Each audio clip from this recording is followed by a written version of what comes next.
Hello students, I am your science teacher. As you know, your post midterm exams are going to start in few days, so we will do a quick revision of our work. सबसे पहले हमारे post midterm में 3 chapters हैं, chapter number 6, chapter number 10 and chapter number 14, जैसा कि आपको syllabus में बताया गया है और करवाया गया है। हम सबसे पहले अपने चैप्टर नंबर 6 पे चेंजेस इन मैटर को पढ़ेंगे, जिसमें वेरी शॉर्ट क्वेश्चन है कि मैटर की स्टेट कौन सी होती है। तो मैटर 3 स्टेट में एग्जिस्ट करता है, solid, liquid and gas. Second question में इसने पूछा है कि आयरन के आर्टिकल्स जब इन्वायरमेंट में जाते हैं तो ह्यूमिड के साथ एक्सपोज क्यों हो जाते हैं। तो वे इसलिए हो जाते हैं क्योंकि मॉइस्चर जो प्रेजेंट होता है एटमॉस्फेयर के अंदर वो आयरन के साथ ऑक्सीडाइज हो जाता है, जिसकी वजह से रस्ट की फॉर्मेशन होती है। थर्ड क्वेश्चन है कि हम गैल्वेनाइजिंग क्यों करते हैं। तो आयरन के सरफेस को मॉइस्चर के कांटेक्ट में आने से बचाने के लिए हम उसके ऊपर गैल्वेनाइजिंग करते हैं। फोर्थ क्वेश्चन है क्रिस्टलाइजेशन प्रोसेस से आप क्या समझते हैं या उसका क्या यूज़ है।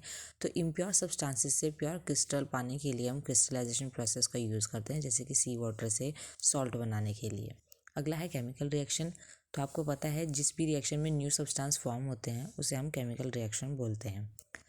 शॉर्ट का फर्स्ट क्वेश्चन है कि फिजिकल चेंजेस रिवर्सिबल क्यों होते हैं। तो जैसा कि हमने आंसर में लिखा है कि ऐसी कोई भी प्रोसेस जो सिर्फ और सिर्फ टेम्परेचर पे, फिजिकल स्टेट पे और कलर पे डिपेंड करती है वो रिवर्सिबल होती है, इसलिए फिजिकल चेंजेस भी रिवर्सिबल होते हैं। सेकंड क्वेश्चन है अलॉयज़ क्या होते हैं। तो ऐसे सब्सटेंसेस जो दो या दो से ज़्यादा मेटल से मिलकर के बनाए गए होते हैं उसे हम अलॉय कहते हैं। थर्ड क्वेश्चन है कि ऐसी कोई रिएक्शन बताइए जिसमें कि हीट लिबरेट होती हो। तो एक बहुत छोटा सा एग्जांपल है कि जब कोल यानी कोयले को ऑक्सीजन में जलाया जाता है तो कार्बन डाइऑक्साइड बनती है और हीट बाहर निकलती है, जैसे कि रिएक्शन हमने लिखी है C+O2 is equals to CO2 plus heat. Long का फर्स्ट क्वेश्चन है फिजिकल और केमिकल चेंज में क्या डिफरेंस होता है। तो फिजिकल चेंजेस वो होते हैं जिसमें कोई नया सब्सटेंस नहीं बनता है, ये रिवर्सिबल चेंजेस हैं और इसमें एटम्स और मॉलिक्यूल्स की रीअरेंजमेंट होती है, जैसे कि वाटर जो है वो आइस में बदल जाता है। लेकिन केमिकल चेंज जो है इसमें न्यू सब्सटेंसेस बनते हैं, ये इरिवर्सिबल चेंज है और यहाँ पर नए बॉन्ड्स की रीअरेंजमेंट होती है, जैसे कि रस्टिंग ऑफ आयरन। अब हमारा लॉन्ग का सेकंड क्वेश्चन है जिसमें हमारे से पूछा गया है कि हम रस्टिंग को रोकने के लिए क्या कर सकते हैं। तो रस्टिंग को रोकने के 3 तरीके हैं, गैल्वेनाइजिंग जो कि हमने अभी पढ़ा, दूसरा है टिनिंग यानी कि उसके ऊपर टीन की, मोल्टन टीन की एक नई परत चढ़ाना, और थर्ड है हमारा अलॉइंग यानी कि जो हमने अभी डेफिनेशन पढ़ी, दो या दो से ज़्यादा मेटल से बना करके हम एक ऐसा धातु बना सकते हैं जिसकी वजह से उसमें रस्ट नहीं लगेगा। नेक्स्ट चैप्टर है हमारा chapter number 10, transport of substances in plants and animals. सबसे पहले हम इसमें बात करेंगे कीवर्ड्स की। तो सबसे पहला कीवर्ड है हमारा इसमें कि process of movement of solvent of molecules from dilute to concentrated solution separated by semi permeable membrane. तो इसे हम कहते हैं ऑस्मोसिस। सेकंड है red colouring respiratory pigment present in red blood cell. तो वो रेड पिगमेंट होता है हीमोग्लोबिन। थर्ड है हमारे शरीर का डिफेंस सिस्टम जो कि WBC होती है, उसे हम क्या कहते हैं, इम्यून सिस्टम। फोर्थ है filtering units of kidney, kidney में जो छानने की प्रक्रिया होती है वो किसके द्वारा की जाती है, नेफ्रॉन्स के द्वारा।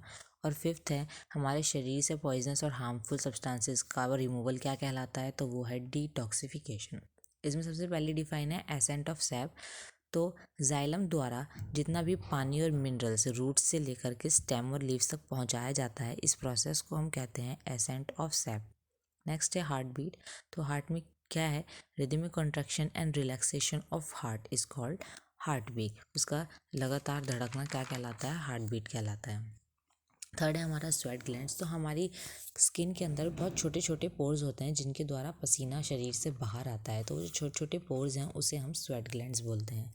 वेरी शॉर्ट का फर्स्ट क्वेश्चन है इसमें, हमारे शरीर का कौन सा सिस्टम है जो हमारे शरीर की ट्रांसपीरेशन के लिए रिस्पॉन्सिबल है, तो वो है सर्कुलेटरी सिस्टम। सेकेंड क्वेश्चन है हमारे हार्ट के कौन से 4 चैम्बर होते हैं, that is left atrium, right atrium, left ventricle and right ventricle.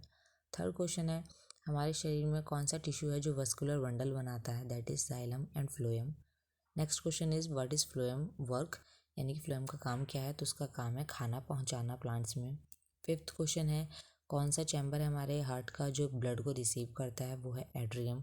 और सिक्स्थ क्वेश्चन है ब्लड के कंपोनेंट्स के नाम बताइए, तो वे हैं RBC, WBC, platelets and plasma. Seventh question है हमारा वेरी शॉर्ट का, what is the normal rate of heart beat, very simple 70 to 72 पर मिनट। हमारे शरीर का कौन सा यानी कि हमारे ब्लड का कौन सा वो पिगमेंट है जिसकी वजह से खून का रंग लाल होता है, वो है हीमोग्लोबिन।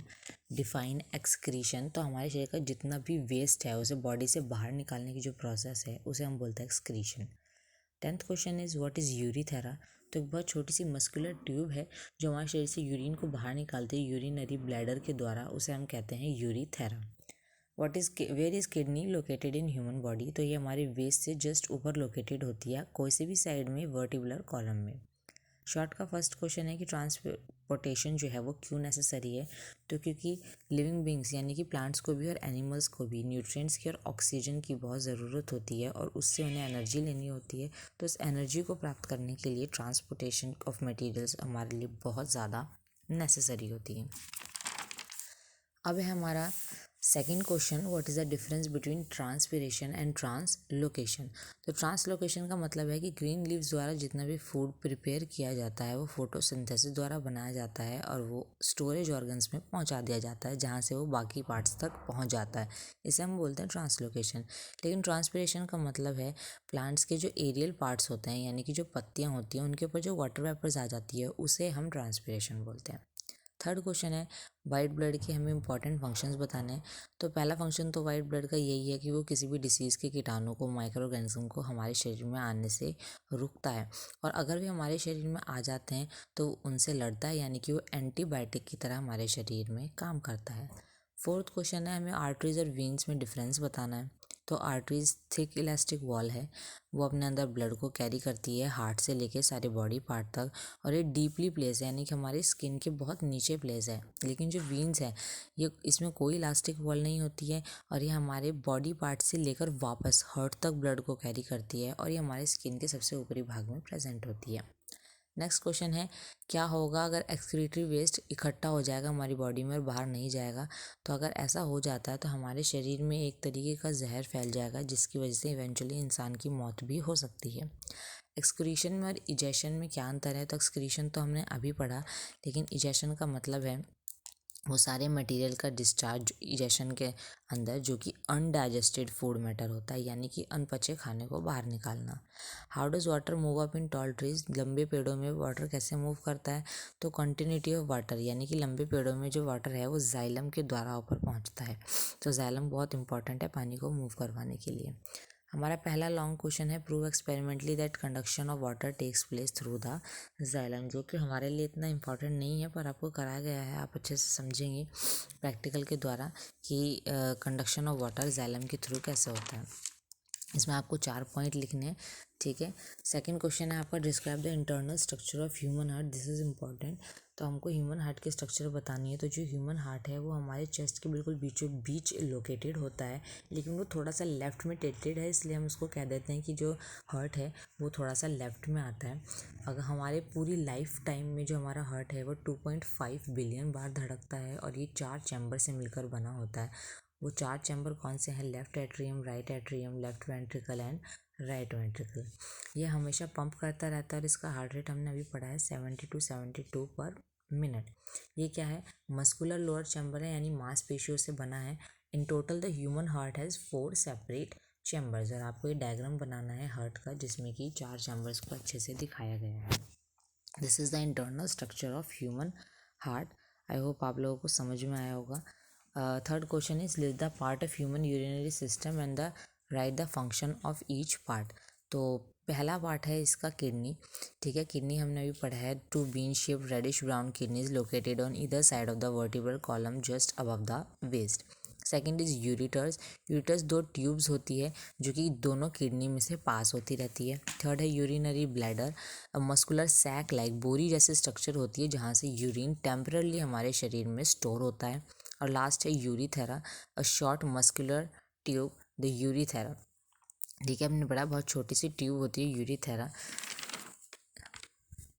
नेक्स्ट है हमारा चैप्टर 14 जिसके 3 कीवर्ड्स हैं हमारे gravity, nanometre and pressure belt, और एक और है थंडरस्टॉर्म। ये चारों कीवर्ड्स हमें करने हैं जो कि आपके फिल इन द ब्लैंक्स के रूप में बन करके आएंगे। हमारी फर्स्ट डिफाइन है साइक्लोन क्या होता है। तो एक ऐसी वेदर कंडीशन जिसकी फॉर्मेशन बहुत लो प्रेशर द्वारा होती है और हाई स्पिन द्वारा, यानी प्रेशर तो बहुत लो होगा लेकिन जो विंड की स्पीड है वो बहुत ज़्यादा हाई होती है। और एक चक्रवात, हिंदी में इसको हम बोलते हैं चक्रवात, जो कि बहुत ही खतरनाक होता है, हार्मफुल होता है। सेकेंड है टॉर्नेडो। टॉर्नेडो जो है वो ऐसे तूफान है जो हाई विंड स्पीड द्वारा बनाए जाते हैं और ये एक ट्विस्टेड फनल के रूप में दिखाई देते हैं इन फॉर्म सडनली और लैंड, और अचानक से ही धरती पर बन जाते हैं। और ये दोनों ही जो है एक तरीके के चक्रवात है, तो हमको दोनों को ही बहुत अच्छे से याद करना है।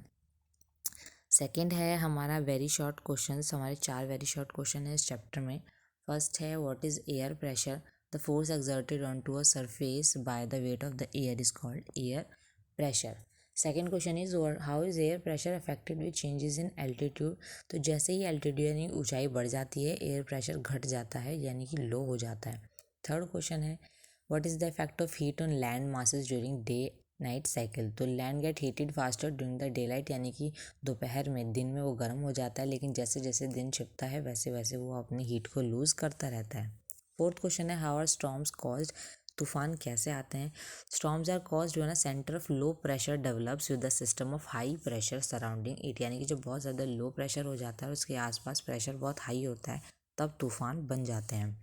शॉर्ट का पहला क्वेश्चन है व्हाट इज़ फेरल्स लॉ, तो फेरल्स लॉ हमें ये बताता है that the wind is deflected to the right in the northern hemisphere, की जो हवा है वो नॉर्दर्न हेमिस्फेयर में राइट की तरफ डिफ्लेक्ट होती है लेकिन सदर्न हेमिस्फेयर में लेफ्ट की तरफ डिफ्लेक्ट करती है। इसको हम बोलते हैं फेरल्स लॉ। सेकंड क्वेश्चन है हमारा लैंड एंड सी ब्रीज और मानसून विंड्स में हमें डिफरेंस बताना है। तो जो लैंड सी ब्रीज है वो कुछ घंटों के लिए चलती है लेकिन मानसून विंड जो है वो पूरे एक सीज़न के लिए चलती है। लैंड एंड सी ब्रीज जो है वो कोस्टल एरिया में आती है लेकिन मानसून विंड जो है वो ट्रॉपिकल एरियाज़ में आती है। इससे हमारा एक ही लॉन्ग क्वेश्चन है जिसमें पूछा गया है कि टॉर्नेडो जो है वो डिस्ट्रक्शन कैसे पहुंचाता है। तो जो टॉर्नेडो है वो बहुत ही वायलेंट होते हैं और ये 500 किलोमीटर प्रति घंटा यानी 500 किलोमीटर पर आवर की स्पीड से चलते हैं और ये पूरी की पूरी कॉलोनी या पूरे के पूरे सब को हार्मफुल कर सकते हैं।